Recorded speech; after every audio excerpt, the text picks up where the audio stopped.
CET 2022 PCM ग्रुपचे admit card तुमचे आलेले आहेत. पण तुम्हाला आता ॲक्चुअलमध्ये तुमची एक्झाम द्यायला जायचं आहे आणि एक्झाम द्यायला जाताना तुम्हाला सोबत कोणत्या गोष्टी न्यायच्या आहेत, त्यासोबतच तुम्हाला इम्पॉर्टंट इन्स्ट्रक्शन्स कोणत्या आहेत, जेणेकरून तुम्ही जेव्हा एक्झाम द्यायला जाल तर तिथे तुम्ही मिस्टेक नाही कराल आणि कोणताही प्रॉब्लेम तुम्हाला होणार नाही. तर या व्हिडिओमध्ये आपण कंप्लीट बघणार आहोत. कंप्लीट तुम्हाला प्रॉपर इन्फॉर्मेशन मी देणार आहे.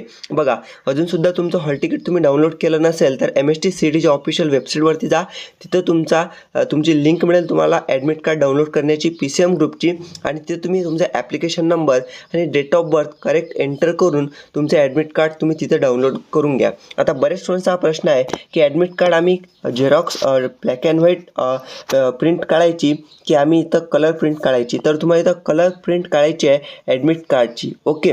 आणि त्यानंतर बघा, आता यामध्ये तुम्हाला काय इम्पॉर्टंट इन्स्ट्रक्शन्स आहेत त्यासोबतच माझ्याकडून एक्स्ट्रा इन्फॉर्मेशन मी तुम्हाला देणार आहे. तर बघा, सर्वात अगोदर की तुमचं हॉल तिकीटमध्ये तुम्हाला इम्पॉर्टंट कोणत्या गोष्टी आहेत. बघा, यामध्ये बघा तुमचं इम्पॉर्टंट आहे की एक्झाम डेट तुमची कोणती आहे ते चेक करा. नंतर एक्झाम टाईम म्हणजे मॉर्निंग शिफ्ट आहे की आफ्टरनून शिफ्ट आहे हे तुम्हाला इथं दिलेलं आहे. म्हणजेच तुमचा मॉर्निंगचा टाईम आहे की आफ्टरनूनचा हे तुम्ही चेक करा. 3 तासाचा तुमचा एक्झामचा टाईम असणार आहे. नंतर रिपोर्टिंग टाईम. आता रिपोर्टिंग टाईम म्हणजे की तुम्हाला त्या टाईमला तुमच्या एक्झाम सेंटरला जायचं आहे, तिथं पोचायचं आहे. नंतर गेट क्लोजर टाईम. आता गेट क्लोजर टाईम हा पेपर लागण्याच्या अर्धा तास अगोदरचा आहे. म्हणजे 9 वाजता तुमचा पेपर लागणार आणि 8:30 गेट क्लोजर टायमिंग आहे. म्हणजे हा तुमचा लास्ट टायमिंग असणार तुम्हाला तिथं एंट्री देण्यासाठी. पण मी तुम्हाला सांगतो, तुम्ही इतकं ट्राय करा की लवकरात लवकर तिथं पोहोचण्याचा. तुमच्या एक्झाम सेंटरवरती गेट क्लोजर टाईमच्या 1 ते 1.5 तास अगोदर तिथं तुम्ही पोहोचण्याचा प्रयत्न करा. म्हणजेच काय, जो रिपोर्टिंग टायमिंग आहे तिथं तुम्ही पोहोचण्याचा इथं ट्राय करा आणि तुम्ही नक्की इथं पोहोचा. ठीक आहे. त्यानंतर तुमचा रोल नंबर, लॉगिन ID तुम्हाला दिला आहे, जो की तुम्हाला एक्झाम जेव्हा स्टार्ट होणार तुमची तेव्हा तो तुम्हाला एंटर करायचा असतो. इम्पॉर्टंट आहे. ओके. नंतर डेट ऑफ बर्थ म्हणजे पासवर्ड आहे तुमचा हा सुद्धा इम्पॉर्टंट आहे. नंतर क्वेश्चन पेपर लँग्वेज चेक करायची की तुमची जी सिलेक्ट केलेली होती इंग्लिश मराठी जे असेल ते आहे का. ओके. नंतर सब्जेक्ट तुमचा PCM तर आहेच. नंतर सर्वात इम्पॉर्टंट तुमचं एक्झाम सेंटर. यामध्ये एक्झाम सेंटर कोणतं आहे म्हणजे व्हेन्यू तुम्हाला इथं दिलं आहे. हे व्हेन्यू आहे तुमचं एक्झाम सेंटर इथं आहे. आणि आता तुम्हाला साईडला एक ब्लँक स्पेस दिलेली आहे. हे ब्लँक स्पेस अशासाठी दिलेली आहे की जो तुमचा फोटोग्राफ आहे तो तिथं तुम्हाला चिटकवायचा आहे. आणि हा फोटोग्राफ बरेच स्टुडंट्स म्हणत होते की आम्हाला जो ॲडमिट कार्डवरती आहे तोच लागेल का. बघा, तसं नसलं तरी चालेल, पण तुमचा जो रिसेंट असेल म्हणजेच तुम्ही आता काढलेला असेल नुकताच फोटो तो तुम्हाला इथं पाहिजे. ओके. तो तुम्ही इथं चिटकवून घ्यायचा. बाकी ॲडमिट कार्डवरती तुम्हाला काहीही करण्याची गरज नाही आहे, फक्त फोटो तुम्हाला चिटकवायचा आहे. ओके. नंतर हे इथं तुम्हाला दिलं आहे कॅन्डिडेट सिग्नेचर. हे कॅन्डिडेट सिग्नेचर तुम्हाला आता करायची नाही आहे, लक्षात ठेवा, आता करायची नाही आहे. जेव्हा तुम्ही एक्झाम सेंटरवरती जाल आणि तिथं तुमचा जो एक्झामिनर असेल किंवा इन्व्हॅलिगेटर असेल त्याच्यासमोर तुम्हाला ते साईन करायचे आहे. तिथं तुम्हाला इन्स्ट्रक्शन्स देतीलच. ओके. नंतर आता बघा, खूप important instructions, candidate instruction for exam, ह्या खूप इम्पॉर्टंट आहे. यामध्ये तुम्हाला सर्व काही गोष्टी कळणार आहेत आणि तुमचं कन्फ्युजन, सर्व क्वेश्चन्स इथं दूर होणार आहेत. तर बघा, तुम्हाला कोणत्या इन्स्ट्रक्शन्स इथं दिलेल्या आहेत. सर्वात अगोदर आहे की the MST CET 2022 will be conducted online with the help of computer. तुमची एक्झाम ऑनलाईन होणार आहे. ओके. नंतर तुमचं लॉगिन ID आणि पासवर्ड हे तुमच्या ॲडमिट कार्डवरती दिलेलं आहे, जे की एक्झाम स्टार्ट होण्यासाठी इम्पॉर्टंट आहे. ते एंटर करावं लागतं आणि तेव्हाच तुमची इथं एक्झाम स्टार्ट होत असते. ओके. आणि बघा, candidate it is their own interest are advise to maintain secrecy of her login ID and password. म्हणजेच तुमच्या ॲडमिट कार्डवरती जो लॉगिन ID दिलेला आहे आणि जो पासवर्ड दिला आहे तो तुम्ही इथं सिक्रेट ठेवा, कोणालाही सांगू नका. हे तुमची जिम्मेदारी आहे, तुमची एक्झाम जर तुम्हाला चांगली द्यायची असेल तर. सेकंड इन्स्ट्रक्शन्स आहे candidate are required to bring the downloaded admit card along with her own recent photo affixed person in the space provided. म्हणजेच तुम्हाला तुमचा जो फोटोग्राफ आहे तो ॲडमिट कार्डची तुम्हाला प्रिंट काढायची आहे आणि त्या प्रिंटवरती तुमचा जो फोटो आहे तो चिटकवायचा आहे, रिसेंट फोटो. 3 नंबरची instruction, candidate should carry currently valid photo identity proof in original. म्हणजेच तुम्हाला एक आयडेंटिटी प्रूफ न्यायचा आहे.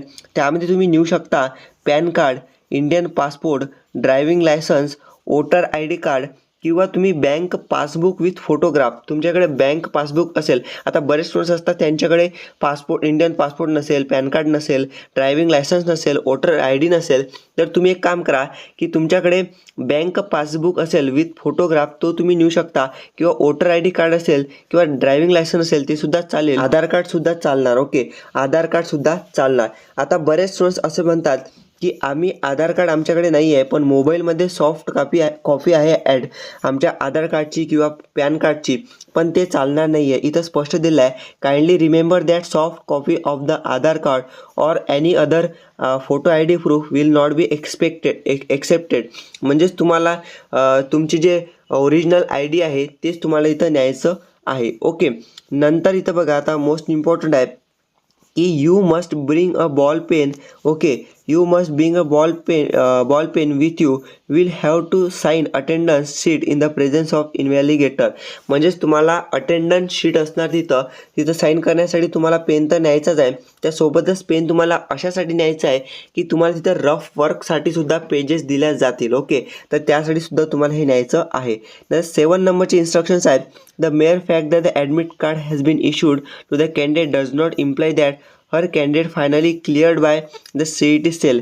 ओके, म्हणजेच तुम्ही जे ॲडमिट कार्ड न्याल म्हणजेच ते फायनल होणार नाही आहे की तुम्ही एक्झाम देण्याची जी प्रोसेस आहे ते कंप्लीट केली म्हणून. ठीक आहे, तर त्यासाठी तुम्हाला बघा की तिथं म्हणजेच एक्झाम सेंटरवरती, जसं मी तुम्हाला सांगितलेलं होतं, यामध्ये हेच दिलेलं आहे की एक्झाम सेंटरवरती तुमचं डॉक्युमेंट व्हेरिफिकेशन होणार किंवा जो कॅन्डिडेट एक्झाम देण्यासाठी आलेला आहे तोच कॅन्डिडेट आहे का ज्याचं ॲडमिट कार्ड आहे ते. ठीक आहे, हे तिथं डॉक्युमेंट व्हेरिफिकेशन केलं जाणार आहे. हे ज्या 7 नंबरच्या इन्स्ट्रक्शनमध्ये सांगितलेलं आहे. नंतर आहे 8 नंबरचं instruction, your responses will be analyse with other candidate to detect pattern similarity to right answers or wrong. म्हणजेच काय की इथं नॉर्मलायझेशनची प्रोसेस होणार आहे. तुमचं जे तुम्ही एक्झाम द्याल, तुम्हाला मी सांगितलं आहे नॉर्मलायझेशन म्हणजे काय की खूप साऱ्या शिफ्ट होणार आहेत, वेगवेगळ्या डेटला एक्झाम होणार आहे. तर त्यामुळे तुमचं पूर्ण एक्झाम नॉर्मलायझेशन होण्यासाठी तुम्हाला जे स्कोर्स आहेत ते मिळण्यासाठी इथे प्रोसेस केली जाणार आहे. ठीक आहे, नंतर candidate must have report examination venue minimum 1 hour 30 minutes before the reporting time printed on the admit card.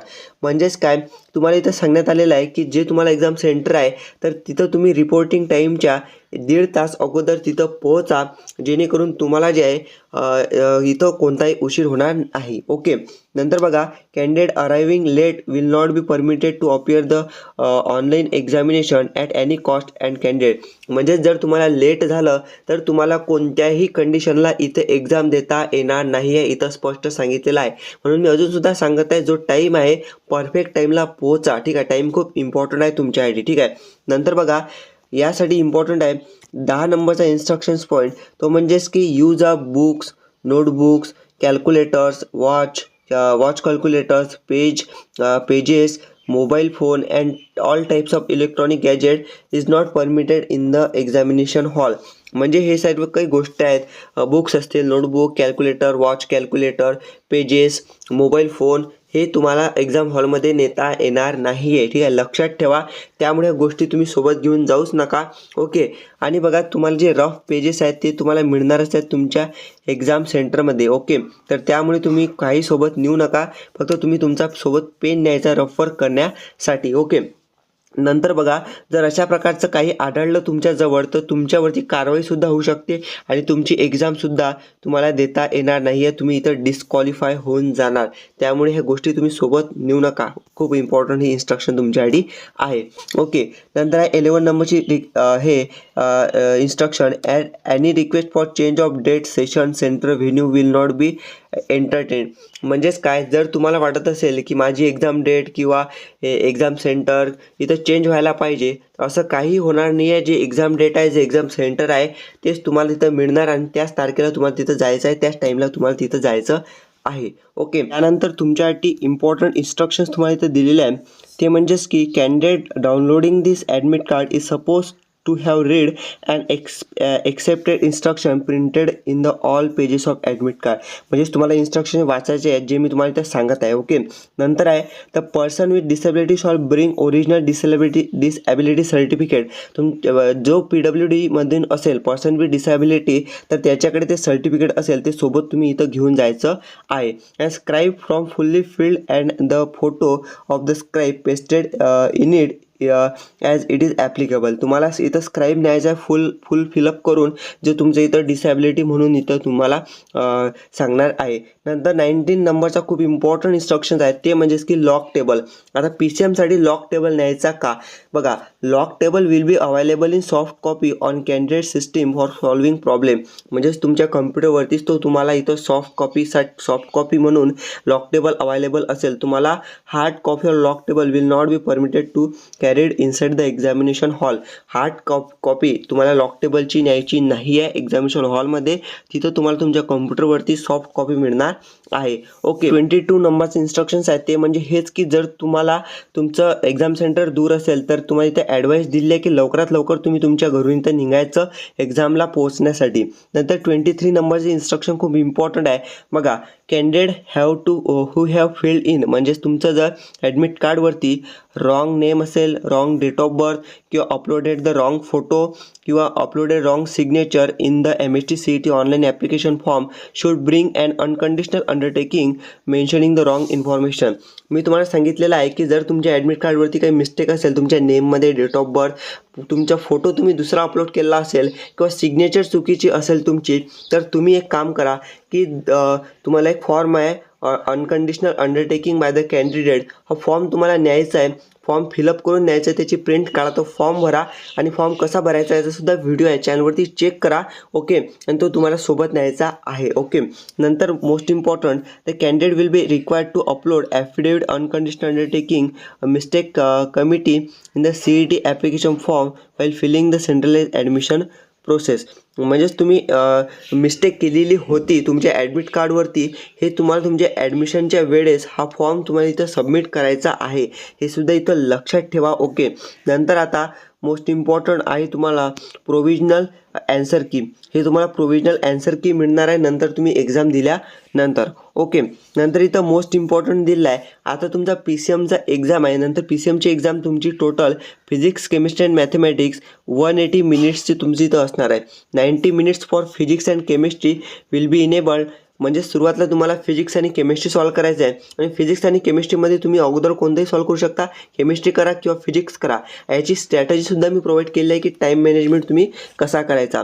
नंतर सुरुवातची 90 मिनिट फिजिक्स केमिस्ट्री सॉल्व केला नंतर तुम्हाला इथं 90 मिनिट्स मिळणार आहेत तुमच्या मॅथमॅटिक्ससाठी आणि तुमचा जो पेपर आहे तो इथे ॲटोमॅटिक इथं सबमिट होऊन जाणार आहे. ओके, तर या सर्व काही इम्पॉर्टंट इन्स्ट्रक्शन्स तुम्हाला होत्या की सोबत तुम्हाला काय न्यायचं आहे नंतर काय करायचं आहे. तर विद्यार्थी मित्रांनो जास्तीत जास्त व्हिडिओ शेअर करा जेणेकरून प्रत्येक स्टुडंट्सपर्यंत हा व्हिडिओ पोहोचायला पाहिजे, त्यांनाही इन्स्ट्रक्शन माहिती मिळायला पाहिजे.